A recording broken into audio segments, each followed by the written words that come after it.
Okay, we'll go ahead and get started. I'm going to start first by welcoming everyone to the webinar this morning. We're really glad that you've joined us for what is definitely set to be a really interesting conversation and dynamic discussion. I'll introduce myself. My name is Michaela Millender. I help lead the research team here at the Soufan Center. And, today's webinar is going to be on community needs and external justice actors, a roadmap to accountability. And before I introduce our esteemed panelists, I will briefly introduce the center and our work, which is going to frame the webinar today. So at the center, we provide research, analysis, and strategic dialogue on foreign policy challenges with a particular focus on global security, conflict prevention and resolution, and the rule of law.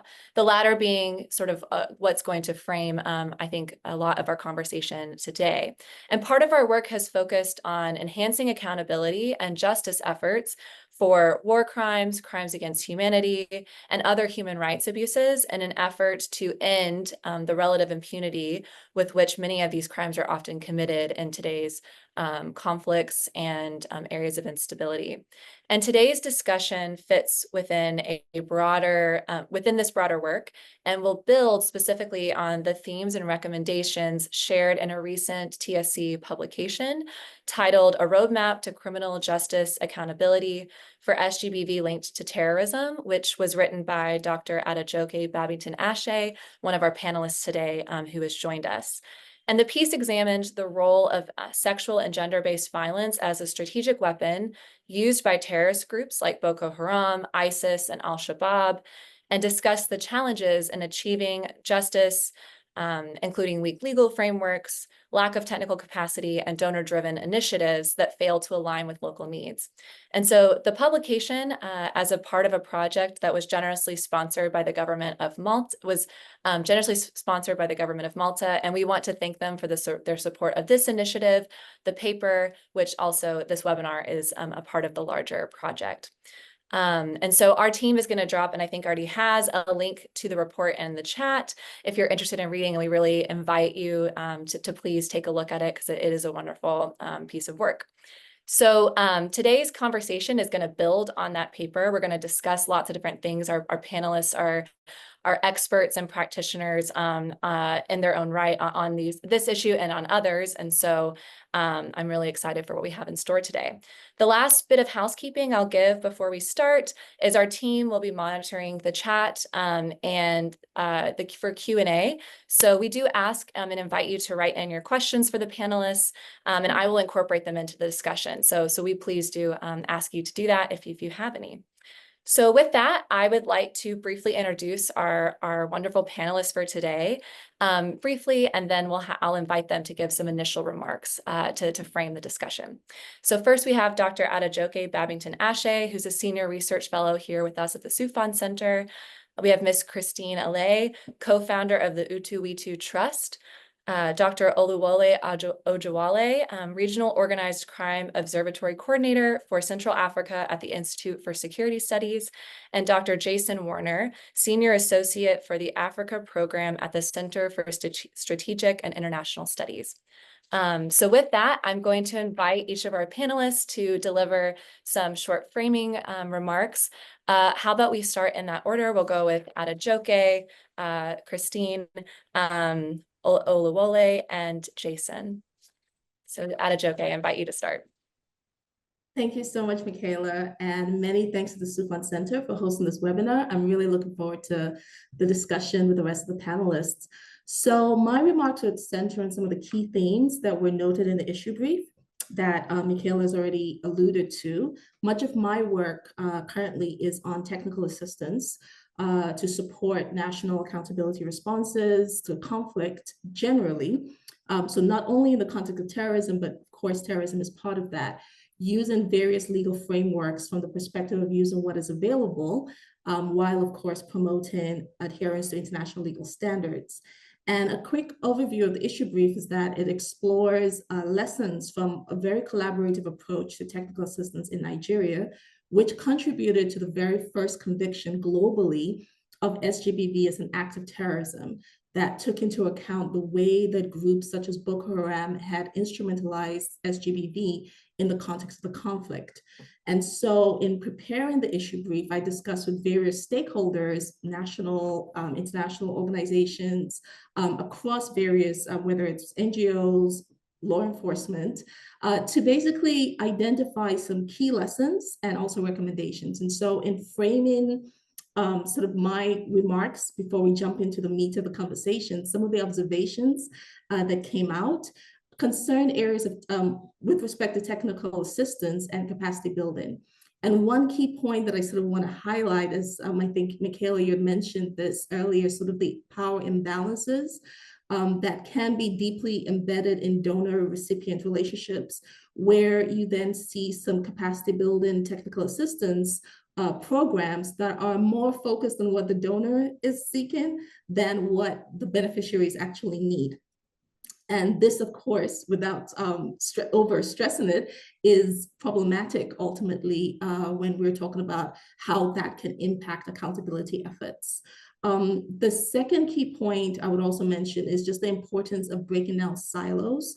Oftentimes, especially with respect to SGBV, when we see any technical assistance work in that area, we find that sometimes it flows into the realm of it being treated as a women's rights issue, whereas, as we know, SGBV is instrumentalized. It's actually an intentional, systematic, and operational tactic used by armed groups. Some armed groups, not all use it, but those that use it are using it intentionally, and it's not an incidental issue.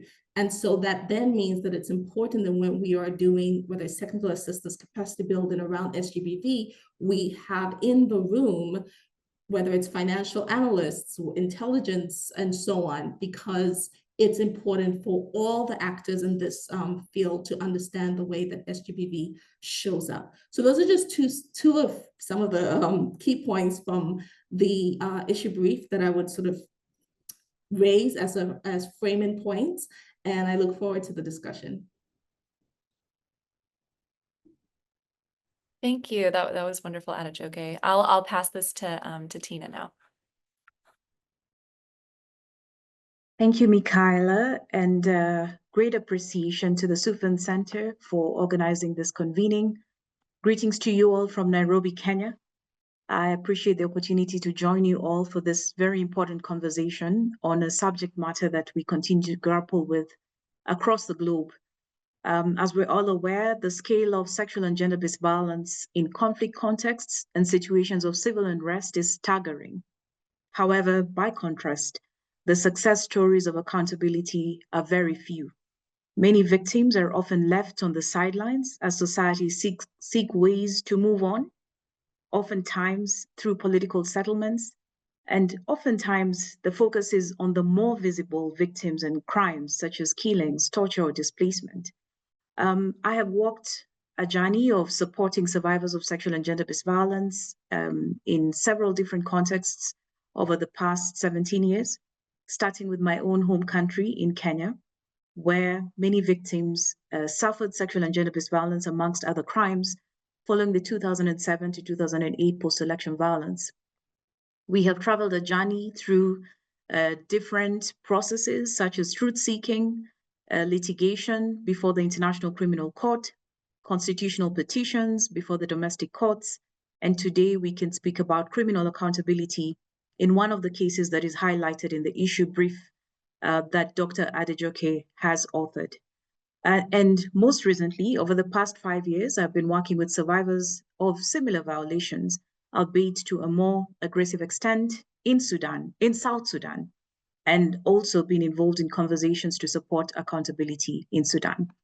As has been highlighted in the brief, many barriers lie in the journey of pursuing justice for victims of sexual and gender-based violence. And I hope that as we discuss the opportunities for technical assistance and capacity building, we can be able to address some of the structural barriers that are linked to pre-existing discriminatory gender-based norms, beliefs, and practices that affect the opportunities for justice for victims amongst the legal barriers and other barriers that have been noted in the brief.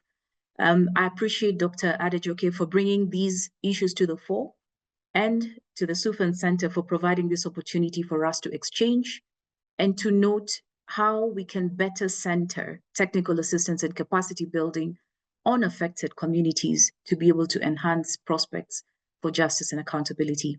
I thank you, and I look forward to the discussions. Thank you so much. I'm going to pass it to Oluwole now. Good afternoon, everyone. I'm speaking from Jamena in Chad.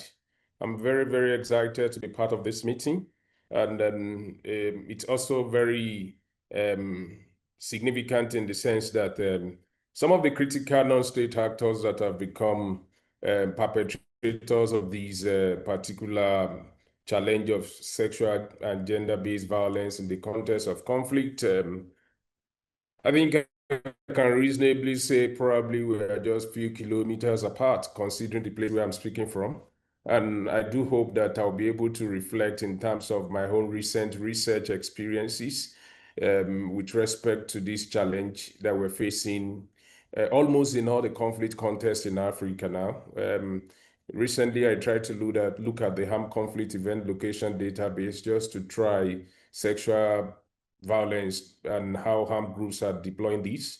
And I realized that most of the times the media attention really touch base on these, and coupled with the fact that I think the world is so much enamored with the crisis in Ukraine and what is happening in Gaza, why a lot of lives are being away or being destroyed in Democratic Republic of Congo, Sudan in the recent time, and then some high intensity conflict that really get the sufficient global attention, like the crisis in the northwestern part of Nigeria, which has largely been overshadowed by terrorism.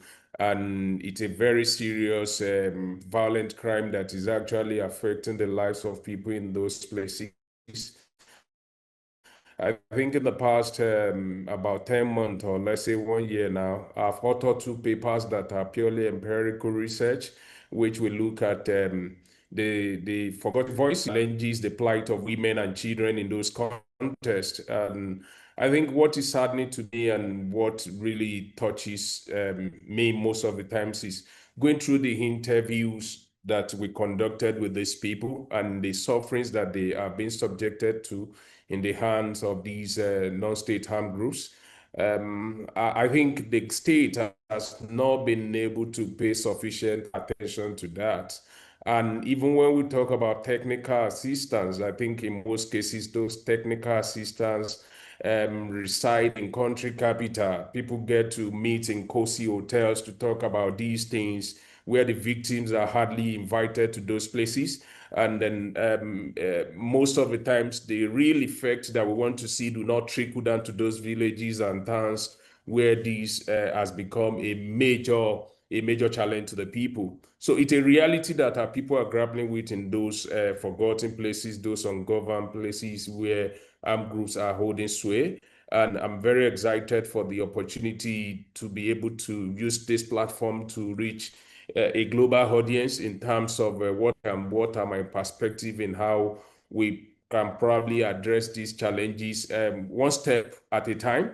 And then also drawing from what Dr. Adejoké has written extensively to see how I can also make some contributions to this particular challenge, which really affects the lives of the people. If you get to read these on the pages of New York Times and all those major media outlets, the stories do not really get to life like when you directly hear from the people. It's a very horrible experience, and I think the state and the global communities need to do a lot more for the people that are direct victims of this. We can't overemphasize these realities, and this is our whole modest way of contributing to this global challenge that I think is affecting majority of our people. Children can't go to school. Children are being infected with HIV in remote places of northwestern Nigeria because of the deployment of sexual and gender-based violence by harm groups in those places. So I want to thank you again, and I do hope that when we get into the larger session, I'm able to make some significant contribution to the debate. Thank you so much. Thank you so much. I really appreciate you providing the perspective of, real people and what is impacting their lives, and the need for more focus on this, which I think everyone here has lots to say on that, and their experiences with that. So I'm going to give the floor now to Jason. All right, thanks everybody. I'm going to speak in my framing remarks just briefly about the sort of external actor dimension of this phenomenon, because in the spirit of understanding the role of external actors and encouraging accountability for sexual and gender-based violence, particularly committed by foreign terrorist groups or simply violent non-state actors, I want to talk a little bit about the United States' role in all of these efforts. Separately, I hope we can talk about the perpetrators and really think through the difference between particularly religiously motivated violent non-state actors versus secular non-state actors, and the ways that they can and do potentially employ sexual and gender-based violence differently. But for the moment, I just want to sort of open up looking from the external actor perspective. And so in broad terms, the ways that the United States has historically engaged in this question is through its U.S. strategy to prevent and respond to gender-based violence globally, which emphasizes the United States government's commitment to address gender-based violence through policy, programming, and diplomatic efforts. This framework guides the U.S. government's approach, including in conflict-affected regions of Africa. It was released in December 2022 in the middle of the Biden presidency, but this policy was an update to the first iteration of the strategy, which was launched in 2012. So in general, this policy drives a comprehensive, unified, interagency response to gender-based violence abroad from the U.S. government's perspective. More specifically, the main arms of the U.S. government that are concerned with this question have historically been the U.S. State Department and the now defunct USAID.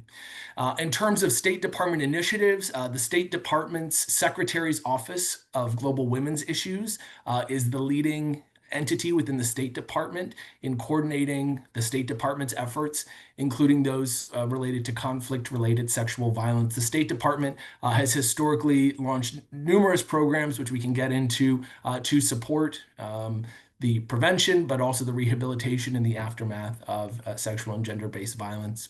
But I think the elephant in the room a little bit in this conversation, and hopefully my colleagues will talk about this question from their perspective, is the historical role of USAID and what its dismantling might mean for accountability, for better or for worse. And I would sort of throw that out there as a framing question. Perhaps it's not all bad that USAID has left. Perhaps there are some bright sides in encouraging local accountability in ways that haven't been thought through fully. Historically, USAID has funded programs involving comprehensive responses to gender-based violence in Africa and beyond, including support for survivors through funding shelters, medical care, counseling, and legal aid. The Addressing Sexual and Gender-Based Violence, or SGBV, and Trafficking in Persons, or TIP, in West Africa program has awarded funding to local African organizations to prevent, mitigate, and respond to sexually and gender-based violence and trafficking in persons in countries like Benin, Cameroon, Cote d'Ivoire, Guinea, and Niger. This program has historically aimed to strengthen local capacity and collaboration. More broadly, I think that it's important to note that the U.S. government's, and particularly USAID's, health programs have integrated gender-based violence activities, given that they recognize the intersectionality of health and violence against women and girls. So some of these efforts have prioritized training health workers to identify and respond to gender-based violence and providing support for survivors' health.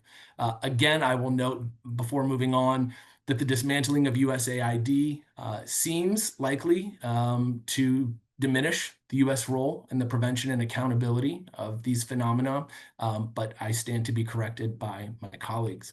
I will also just note this sort of second way that the United States has been engaged in this broader conversation is through its role in the sanctioning, particularly of terrorists committing sexual and gender-based violence. So outside of specific U.S. government offices, the United States mission to the UN actively advocates for the recognition of sexual and gender-based violence as a criterion for imposing sanctions on terrorist individuals and entities. The United States was supportive of UN Security Council Resolution 2734 in December 2023, which explicitly acknowledged SGBV as a tactic used by terrorists and a potential grounds for sanctions listing under the very well-known UN 1267 sanctions regime concerning ISIL and Al-Qaeda. The U.S. has also called on UN member states to nominate individuals and entities, including terrorist operatives, for sanctions due to their involvement in SGBV. But outside of the UN, the United States has its own sanctions regime. And while the United States has designated terrorist groups like AQIM, JNIM, Boko Haram, and Al-Shabaab as foreign terrorist organizations, it has not yet to date explicitly sanctioned individuals within those groups solely for sexual and gender-based violence. In other words, though it has sanctioned individuals in those groups and noted their participation in SGBV, the commission of SGBV has not been the sole criterion for that sanctioning. Right? So to that end, in June 2023, the U.S. sanctioned for the first time with a dedicated focus to conflict-related sexual violence, 2 South Sudanese officials. Following that, in August 2023, the U.S. sanctioned 6 individuals contributing to the conflict in Eastern DRC, noting their involvement in human rights abuses, including sexual violence. Again, these individuals were not explicitly identified as members of a foreign terrorist organization, but were targeted for their actions in the conflict. And then more recently, in December 2023, the Treasury Department sanctioned individuals in the DRC for human rights abuses, including conflict-related sexual violence. So with that, I will pause there or end there, but that's a sort of very brief wave-top overview of some of the efforts that the U.S. government has taken in this regard. Thanks very much, and I'll look forward to the rest of the conversation. Thank you so much, Jason. I think you raise a lot of really interesting points and an aspect we will absolutely get into, I think, in a little bit in terms of what the impact of, the reform, if you will, of USAID will have in terms of this particular topic and accountability more broadly in the local context. So I'll kind of go into my first question, which I think is I'll direct to the entire group, and I invite you to jump in. From your expertise and perspective, what do you consider some of the biggest challenges and trends facing local accountability and some of the conflicts that we've mentioned and some of the areas in which you've worked? Obviously, you've all mentioned some of those contexts. Obviously, we're talking about sexual and gender-based violence a lot, but that it can speak to that. It could be beyond that, and other forms, other crimes that can be committed and having accountability for that. But yeah, that's my question to the group, is what you think the biggest challenges are. All right, I'm going to take my moderator hat on. I'm going to call on Adejoké. What you see as the biggest challenges? Thank you, Michaela. So 2 big challenges I would point out.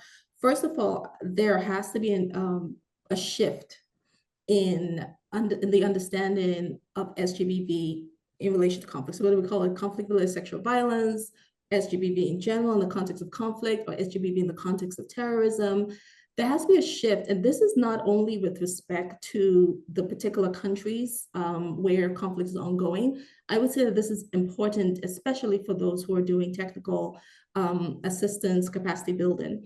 Oftentimes when we speak about SGBV, we focus primarily on the sexual aspect of it, but SGBV is a broad umbrella that includes other forms of violence of a gendered nature. And so one of the key points that is worth remembering is that any crime can be gendered. So for example, we have, whether it was in Iraq or in other places, for instance, where you have the killing specifically of men and boys, or you have the forced conscription of children to be used as child soldiers, that those are gendered crimes. And I think that's important for us to understand that, because then it really helps us see all the various ways that armed groups and even state actors use SGBV in the context of conflict. And that then builds our ability to respond to it. Because if we're only focusing on rape or only focusing on the sexual element, we are missing the other ways that SGBV shows up in conflict. And so I would say that's a big challenge. There is knowledge of this, but over time, there's still a lot of work that needs to be done to be able to, expand our knowledge and then expand the way we address SGBV in conflict. The second big challenge is the massive elephant in the room, political will. And once again, this is not limited to any particular country. If anything, I would say is a global phenomenon when it comes to SGBV in conflict, where it is sidelined and not prioritized. So of course, we have the Security Council resolutions, and of course we have international efforts talking about the importance to address accountability, but we don't always see, the money being put where the mouth is. And so there needs to be a change in that respect. When we're talking about terrorism, when we think about the terrorism space, we know that there is one aspect of terrorism where there's a lot of work being done and a lot of mechanisms being put in place. So such as, so with respect to terrorism financing.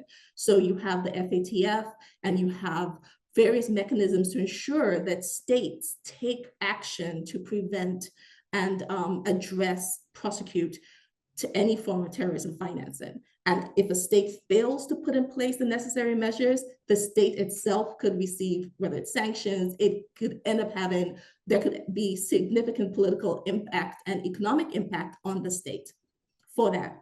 But we don't see that for SGBV used, in the context of terrorism, even though that is a form and manifestation of terrorism. And so that is one clear area where we can see a discrepancy.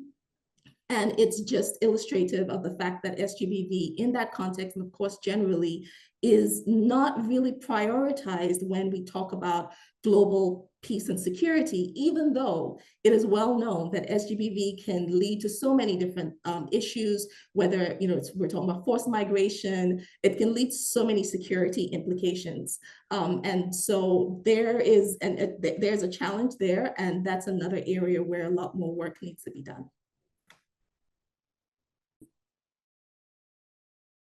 Thank you for that. Yeah, I think that also speaks to your earlier intervention about the silos that sort of happen and trying to address these things. And when in fact, there's a lot of intersectionality with other crimes that are committed, other priorities in terms of, countering the financing of terrorism, as just one example of many.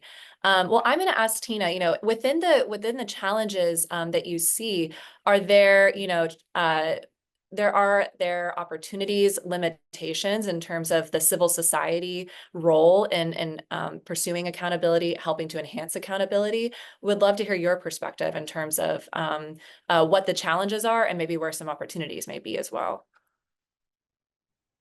Thank you, Michaela. And I think my fellow panelists have laid an excellent foundation to build on. I think aside from the broader challenges that every conflict or post-conflict context would experience, including political challenges, especially, as Adejoké just spoke about, where depending on who the political protagonists are and the positions that they continue to hold within society in a period when survivors or victims are seeking justice, determines a lot what is possible at any given time. But over and above that, when it comes to sexual and gender-based violence, we are facing another layer of structural barriers. And this is because of pre-existing gendered discriminatory beliefs, practices, and norms, which in the first place will determine the kinds of violations that different groups will experience. But in the aftermath of civil unrest or conflict, also then determines who gets seen, what types of violations are visible, which victims are visible, and therefore then drives how resources are allocated, whether it's in terms of resources for investigations, in terms of resources for accountability, And we see world over that because of pre-existing norms that permit societies to tolerate, either to tolerate sexual and gender-based violence, or to neglect it, or keep victims silenced, then SGBV is often at the back of the queue. And many a times you will actually not see the actual victims who bear the brunt of sexual and gender-based violence. And so I think one of the most critical challenges that we are seeing in our different contexts is the blindness to these pre-existing structural barriers that in themselves seep into the post-conflict setting, are present as discriminatory provisions in laws or the absence in laws that actually speak to these crimes.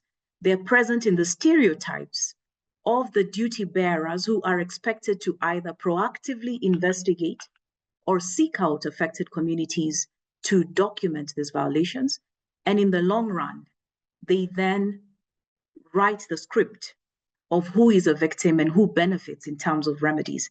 And so the opportunity here is really in being alive to oftentimes what we call the continuum of these pre-existing gendered norms, practices, and beliefs in the period prior to conflict or civil unrest or wide-scale terrorism, and how they present during conflict, and also being alive to those barriers that will prevent victims from disclosing their violations in the first instance, that will present barriers. For instance, in Kenya, we had victims of rape reporting, and police officers would tell them, why don't you report who's dead in your family?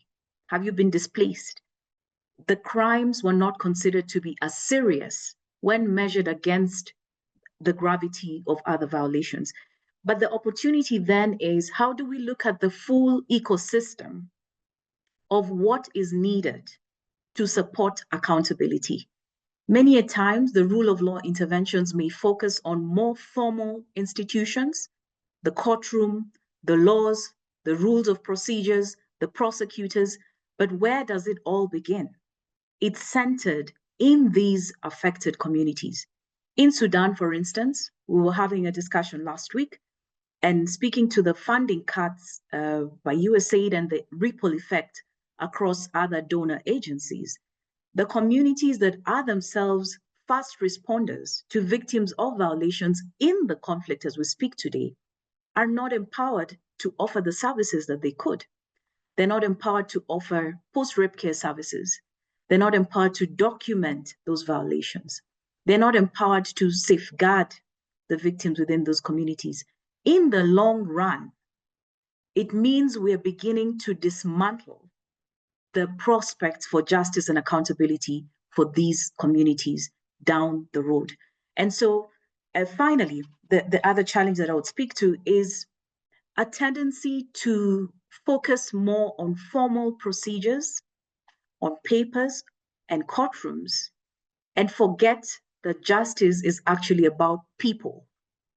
And when we look about the broader transitional justice framing, where we talk about truth-seeking, we talk about criminal accountability, institutional and security sector reforms, all of which offer tangible and concrete opportunities for technical assistance and capacity building, not enough has been done to identify where the opportunities lie to provide remedies to victims. And so, even in the many, few for SGBV, but many in terms of international crimes accountability processes, very few have resulted in meaningful reparation for victims. And this is a huge gap in terms of technical assistance and capacity building. We are grappling with how to put victims first and not last. How do we reorient accountability processes so that repair runs alongside prosecuting those who bear responsibility for these crimes? I'll stop there for now, and we'll continue to build on that as we go along. Absolutely. I think that's a really, really important several points that you've raised, but particularly in terms of how do we, there's the criminal justice aspect of this, which is not to be dismissed, but in terms of, and as was mentioned previously in the interventions, was how do we keep the victims at the forefront and the center of the responses, and keeping the accountability framed in such a way is really important. There are lots of ways in which there is improvement to be had. So thank you for that. Well, I'll direct this version of the question to Olawole in terms of what you've seen. And I know you mentioned this very similar to what Tina has just shared with us in your intervention, but how have you seen these challenges play out in the context with which you've been doing your field research?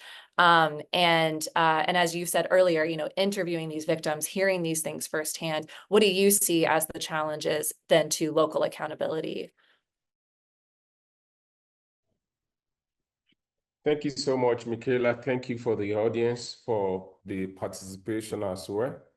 I think it's a very overwhelming experience in the sense that in the overall design of the states, in finding lasting peace to the vagaries of challenges, whether it is terrorism or violent crime of any dimension, justice is usually relegated to the backwater. So that is the reason why state response is usually framed in the context of national security. So people are dying, people can't go to farm, people can't go to school. So how do we respond to this? The number one thing is the kinetic operation, harming the military, getting all the necessary modern armament to prosecute the war by those non-state armed groups. So why, like I mentioned earlier, that in few instances, maybe when somebody has flown into the country to discuss with probably the Attorney General of the Federation or whatever it is called in each of these contests, the law officer of the state, maybe the overarching objective of the visitor is to talk about gender-based violence. The following day, you might see snippet of media report here and there to say, oh, we're going to try the victim, the perpetrators of gender-based violence and terrorism and all those things.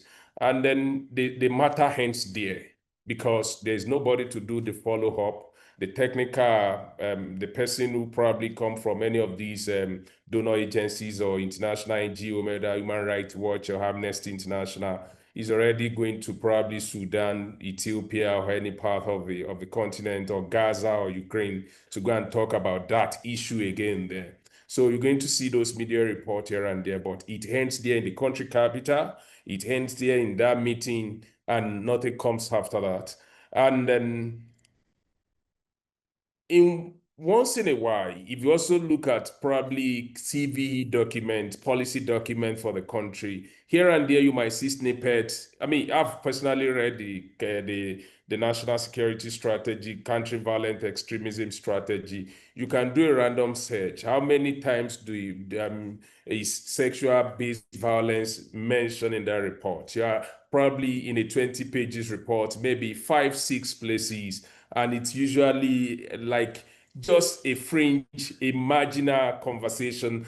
When you look at all these and you frame them together, it shows where the national interest is. It's never about justice. And that is the reason why, irrespective of how we push this conversation, as we've seen before, you will see that when you come back to what state is designing as a response to all these gamut of challenges, it's really about that is the reason why you see the way they talk about amnesty, pardoning those who have committed terror act against the state. It's really not really so much about appeasing the victim, listen to their grievances. It's about the state want to set the country in motion on a peaceful path, but it's like a proverbial sitting on the gun of powder, in the sense that if those grievances are not addressed, if those situations are not addressed, I'll give you an instance. There's a town not too far from here called Konduga. When Nigeria started the amnesty program some years ago about pardoning the the terrorist group, the members who want to voluntarily submit themselves to the state. And I was with one of the senior state officials in an organization in Nigeria called National Orientation Agency. So they went about going into those communities to prepare their hearts, to prepare their mind about how they should pardon and receive those criminals, those terrorists back into the community. And there's an instance in which a very old man who has lost his children, about 13 of them, lost almost everything. And then how do you persuade that kind of person to receive victims into the community? I mean, the perpetrators into the community. The state is never fashioned to do that. It's most of the times in a response to, we need to do something. They are never prepared to do that. How do you talk about a 13-year-old girl in northwestern Nigeria who was infected with HIV? Is probably going to live with that stigma only we can't really tell. So you have a situation in which the state organ, the state machinery to really address these issues are never there. It's about national security and sitting on those grievances. And as long as we continue to have that narrative, as long as we continue to have that posture on the part of the state actors, there is really no how much of how we can get into that. Are there opportunities to addressing these challenges? I will say yes, but where should those opportunities be located? They are at the local level. And that is the reason why I'm saying the conversation should move beyond the country capitals into those local communities. There are subnational systems and organs of government who should take up those responsibilities as part of their response to these security challenges in those places. But as long as they are also inundated with, oh, we have to build road, we have to do this and that, even though those things are happening in the context of conflict and they are not addressing those issues, the issues remain unresolved. So for me, based on my interaction with the victims, based on the studies that I've carried out, I think locating those opportunities reside in the local communities. But like the previous panelists have also raised these issues, it's also about the culture of silence, people accepting these, and then the willingness to trade peace at all cost. At the expense of those existing grievances, also exist in those local communities. So I think this would be my preliminary perspective in terms of what I've seen in terms of my interaction and studies that we've carried out with respect to sexual and gender-based violence in the context of terrorism and all forms of conflict that I've seen in West and Central Africa. Thank you so much. I think there's so much I'm sure everybody wants to jump in and comment on with what you've highlighted.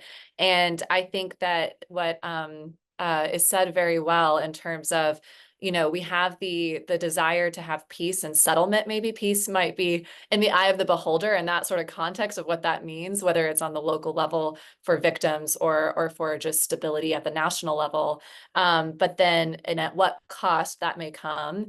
But also, I think that you've raised a really important point, which I think that makes a perfect segue to highlight some things that Jason mentioned earlier, is this fueling of grievances that they build up. And they, you know, that goes somewhere in terms of what the future may hold. And so, Jason, I know you mentioned this earlier in your interventions of what this particular set of crimes and then resultant accountability can look like when there's specific perpetrators of terrorism. And I know you said that, you know, wanting to discuss some of the differences of what that can look like. I'm curious from your perspective to provide a little bit more of, you know, on that, but also what are the challenges that specifically come with these different kinds of perpetrators and trying to have accountability. Oh, that's great. And thanks to all three of you for your interventions. Just so many interesting points. I mean, I think, you know, just sort of broadly to map out the conversation for those in the room and those listening, I mean, what we're really talking about is the difference between, or one way to think about this is the difference between terrorist-based, gender-based violence or terrorist committed gender-based violence and not, right? And so I'm going to talk more about the groups than I think Olawole would probably sort of situate himself in this realm as well. The groups affiliated with Al-Qaeda and the Islamic State that are committing some of these abuses, and how those groups might look different to some of the perpetrators, for instance, that Tina has looked at, who are more secular based, right? And so, I think it's, from my perspective, it's interesting or important to recognize that when we look at the violent extremist organization landscape in Africa, we're looking at Al-Qaeda aligned groups and Islamic State aligned groups. The two big Al-Qaeda aligned groups are AQIM or JNIM in the Sahel and Al-Shabaab in Somalia. Those are the two big Al-Qaeda aligned groups.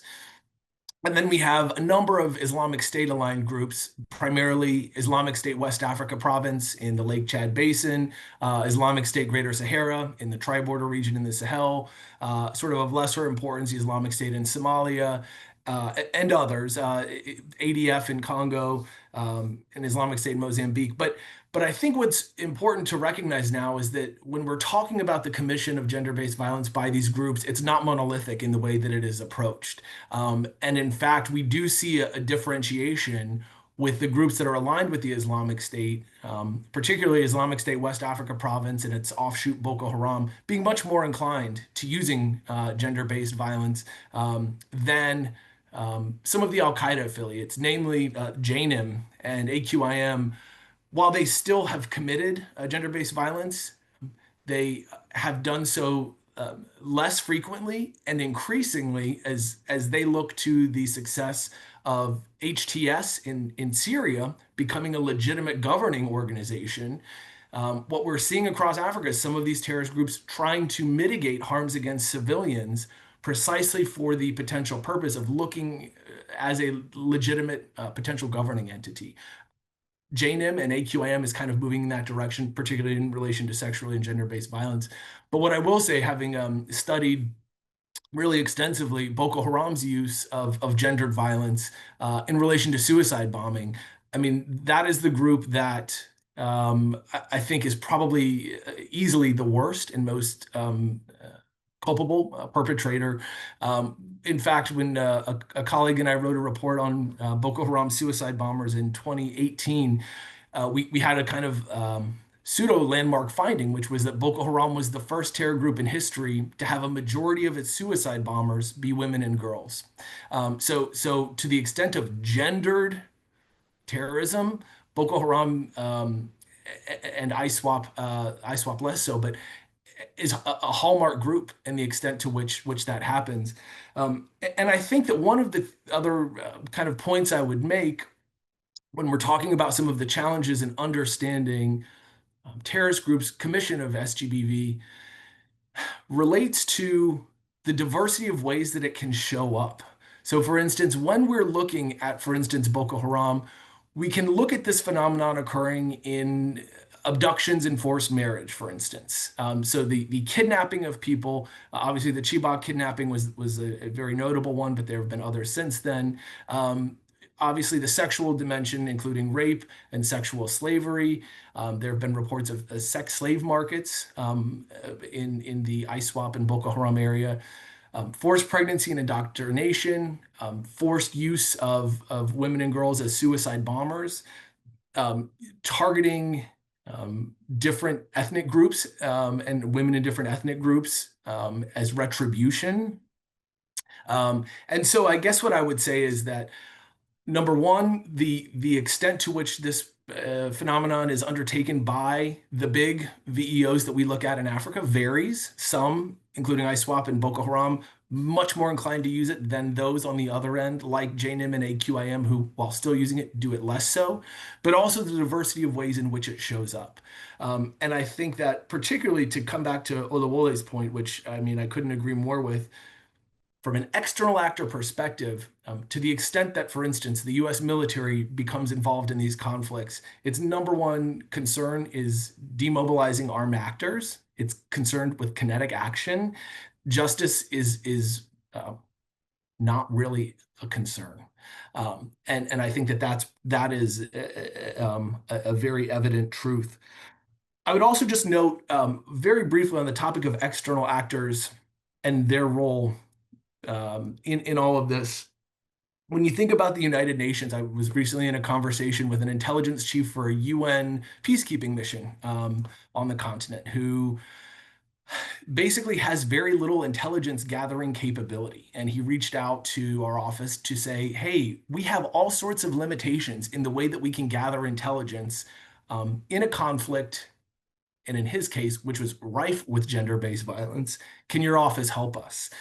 So on one hand, intelligence gathering is incredibly difficult for the UN. But number two, in this particular instance, the very peacekeeping mission that he was part of was been accused of being one of the main perpetrators or a party to the perpetration of gender-based violence itself.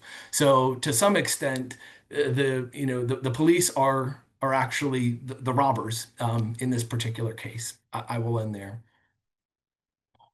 I think that's a really, thank you so much for that intervention. And it's a really important point to raise. As we go into, I think what we can spend the last, we should have had more time because I feel like there's so much still to mine that all of you have said, is something that's reflected in Adejoké's paper, and I think has come out with each of your interventions, is the technical capacity aspect of accountability and addressing it, both enhancing it at the local level.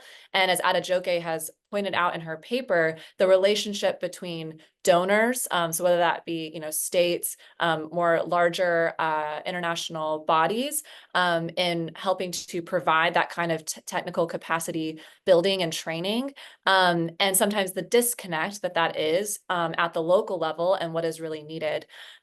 So one way I want to talk about this, and I ask everyone to jump in on this question, but I'm going to direct it to two people who we were speaking about this a little bit before we started the call, to Jason and Oluwole, is, obviously the technical capacity building isn't limited to the United States, but with the reform at USAID, that is going to have an impact.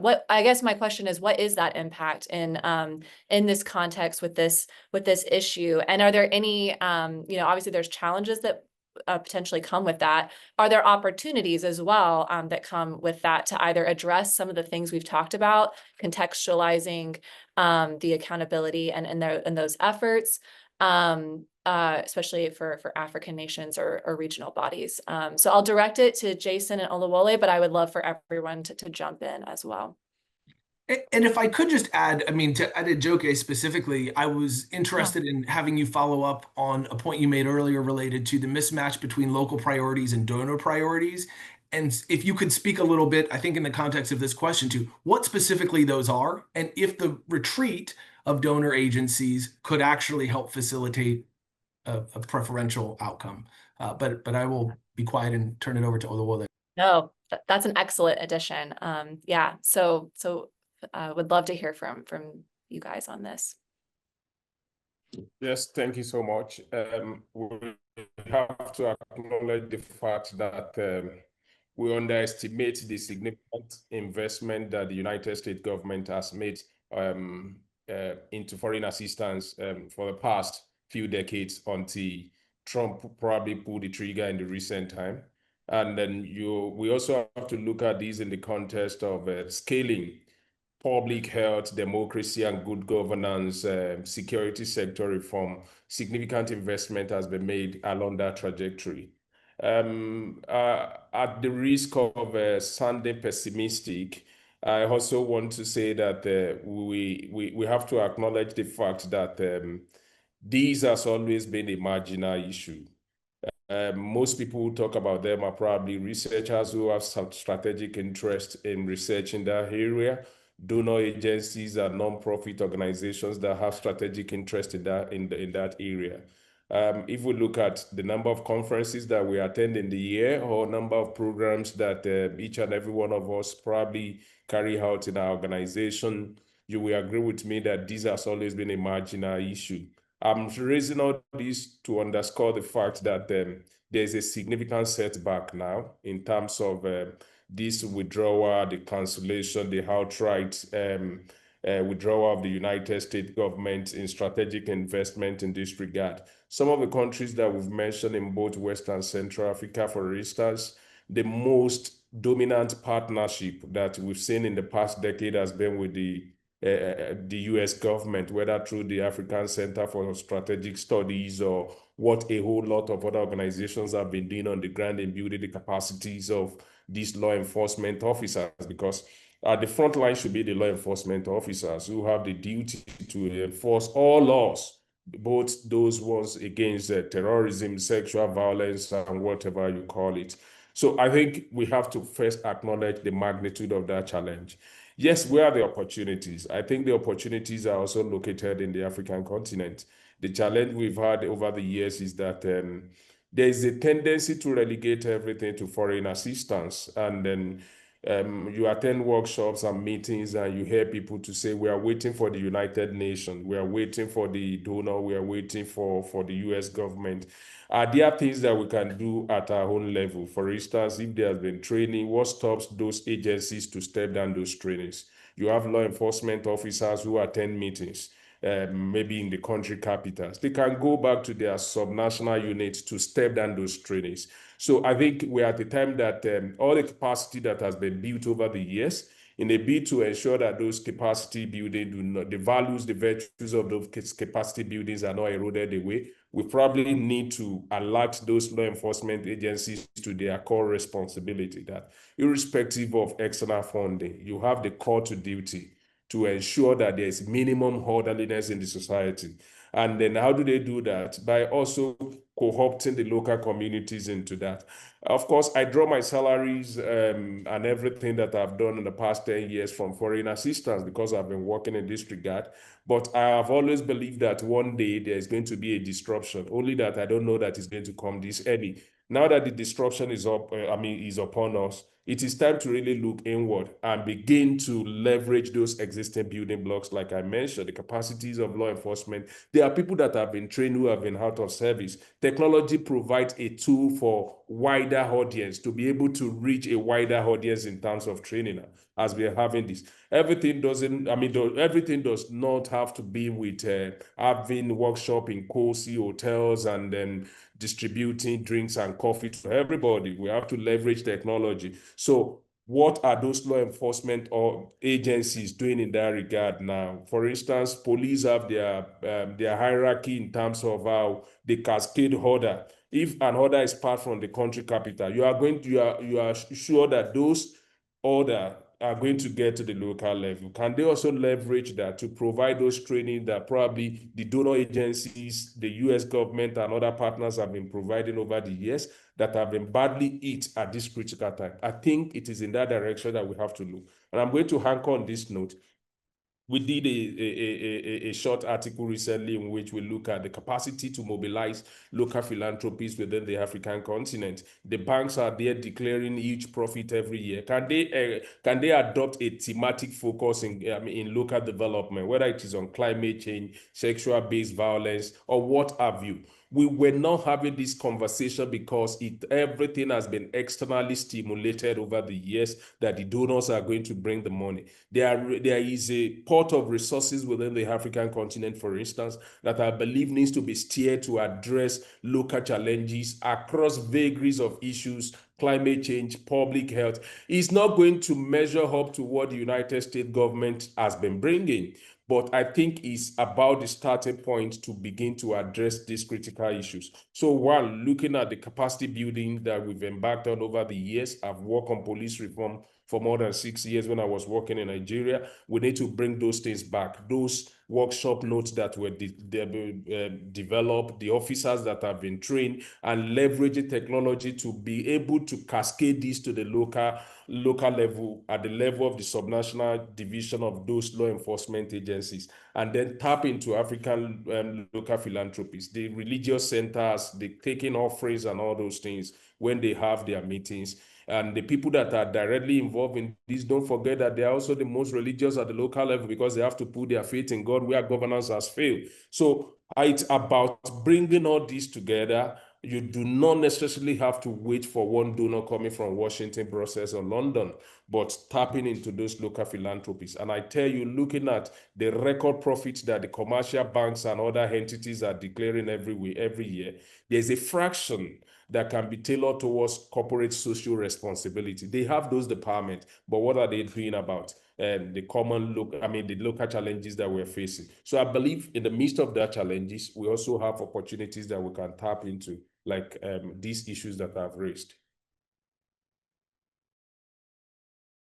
Thank you. I think that's really wonderful. And we can go over just a few minutes, as I know that maybe some of the others may want to comment on that as well.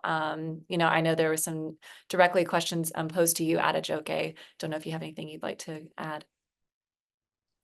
Yeah, sure. I really love everything that Oluwole just mentioned. In response to Jason's question, there's a term that I mentioned in the issue brief, and it's actually coined by Shiv Visvasnathan, an Indian academic, and the term is cognitive justice. And I think that's so important when we talk about that mismatch between donor priorities and the needs of beneficiaries. And what cognitive justice talks about is essentially recognizing the equality of all knowers. We are still trying to shed, it's not completely shed yet, but we are still trying to shed a system where it's sort of a very top-down approach, where the knowledge comes from the West and they're coming to teach. We're completely ignoring the fact that the local justice actors actually have a lot of valuable expertise.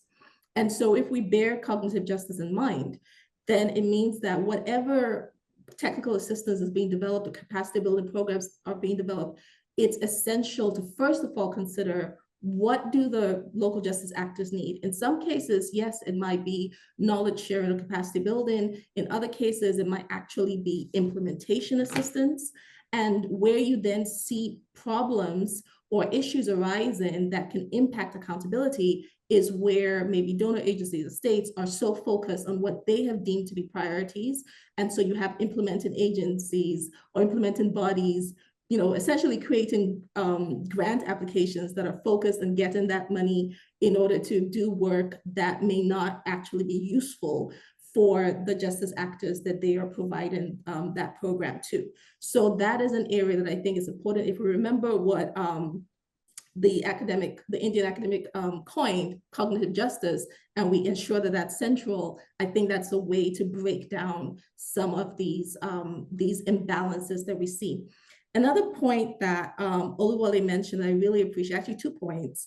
The first, and this is with respect to his initial intervention, it just really, that discrepancy in a way, you know, when we think about SGBV on one hand and we think about national security and what states consider to be important. And oftentimes when crimes against state occur on the bodies of the state's citizens and residents, these are conceived as human security issues and not impacting national security, which I think is a flawed approach to security. And we have to change that, because again, there are more than enough research to talk about the impact of all of these types of crimes on the state as a whole, the instability to the state and everything. So if we continue to see them as separate, then of course, that's what we're seeing right now, the impact of it, where we see that justice is not seen as important, or SGBV is not considered important in the context of conflict. So it goes back to the point that was mentioned about silos and the importance to break those silos. We can't keep looking at these issues as separate to national security. They are national security issues.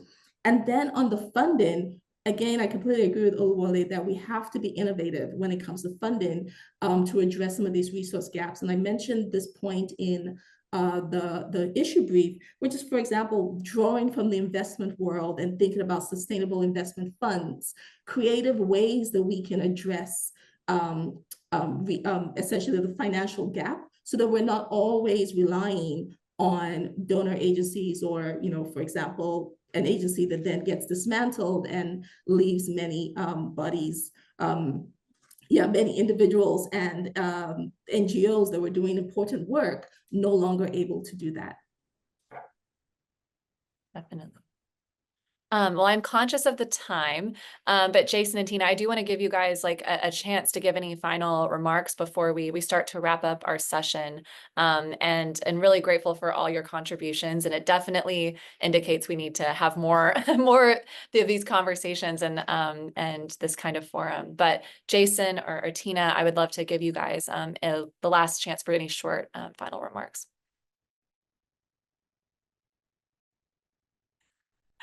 Well, I can go first. Well, thank you. Thank you so much for your interventions, Adejoké, Jason, and Olawule. I think in terms of a final reflection would really be perhaps to put it in a different way. I think my colleagues have said it, during conflict and out of investments that are made in terms of technical assistance and capacity building and institutional reforms are really embedded in the long-term shift of those structural drivers of SGBV that affect the prospects of achieving justice and accountability. And I think if we did that, then, for instance, when we think about criminal accountability or formal justice, we can ensure that they are rooted in empowering communities to be able to prevent and respond more effectively to sexual and gender-based violence. This requires deeper investment that looks at what I refer to are there for survivors to report or disclose the violations, what systems are ready and present to receive these reports, how do they receive them, what type of evidence is considered to meet the threshold of pursuing accountability, what safety and protection mechanisms exist, what reparative measures exist. So I think there's a need to look at accountability and justice in a holistic framing. And one of the issues that Adejoké touches on in the issue brief is the need for multidisciplinary engagement. Oftentimes, as institutions that focus on access to justice, we're very much focused on our line of work. There's a lot more that we could borrow from different actors that come into play. Just two last points. I think very important to bear in mind this issue that is mentioned in the brief of long-term investment. When you look at the experiences in Kenya, in Nigeria, in other parts of the world, change is incremental. It takes time, and one stone builds on the next. In Nigeria, you saw how many interventions, small cases, some not looking significant at all, eventually leading to that one significant leap that gets recognition to the next level for SGBV in the context of counterterrorism. The same happened in Kenya. We moved from fighting for PV, and today we're talking about a criminal trial against commanders of the police force, something that we did not think.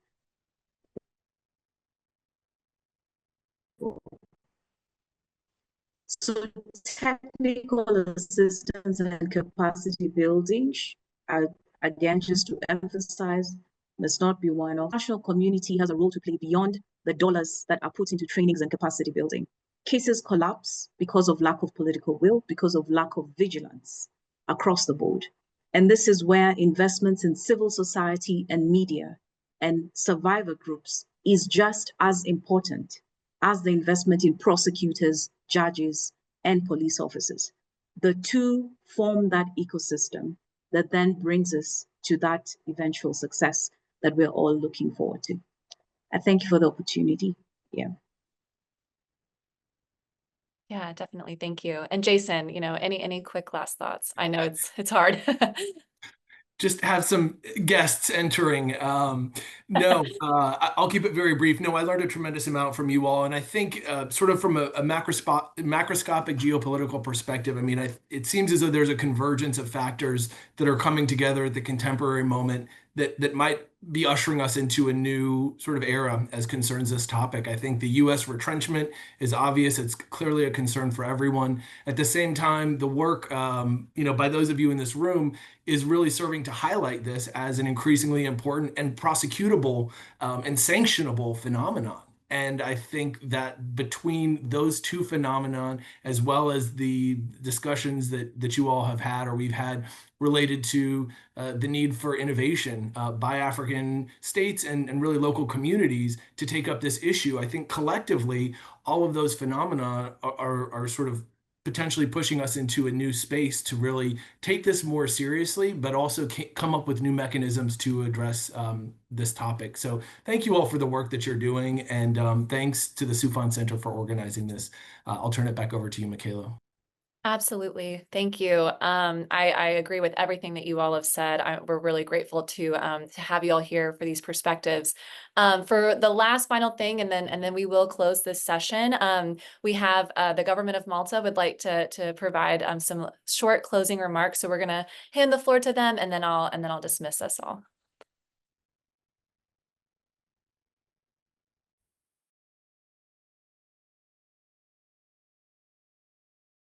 Hello.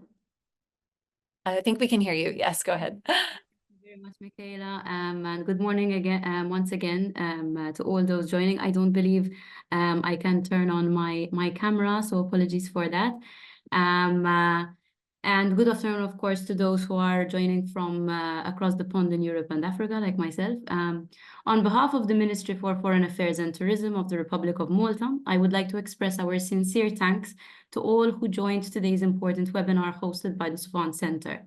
We are proud to have collaborated on this timely and impactful publication.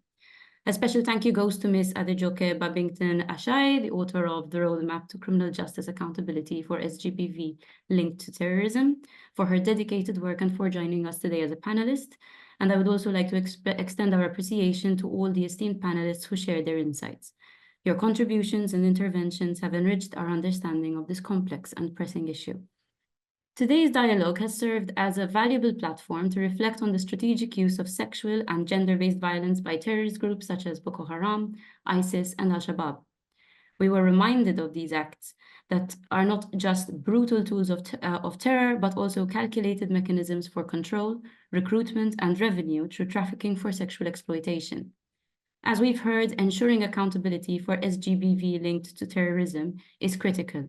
A survivor-centered approach must remain at the core of our collective response. Encouragingly, innovative legal pathways, such as those emerging in Nigeria, are paving the way for prosecuting SGBV as acts of terrorism and integrating these efforts into broader counter-terrorism frameworks, which is a crucial step forward. However, accountability must be matched with capacity. Building the skills and resources of law enforcement and judicial systems is essential to respond effectively. Sustained technical support, clear prosecutorial guidelines, and investment in justice mechanisms is key to dismantling impunity and upholding the rights of survivors.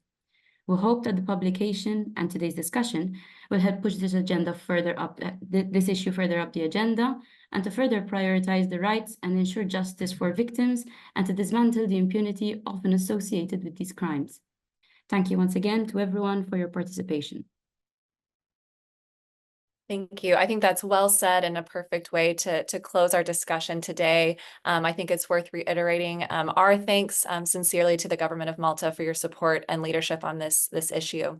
Well, with that, thank you for sticking around a little bit past the time that we were set to discuss today. And I want to, again, sincerely thank our wonderful panelists for their insights and their expertise on this issue. And we look forward to continuing the conversation. So thank you all. Thanks very much. Thank you. Thank you so much. Bye. Thank you.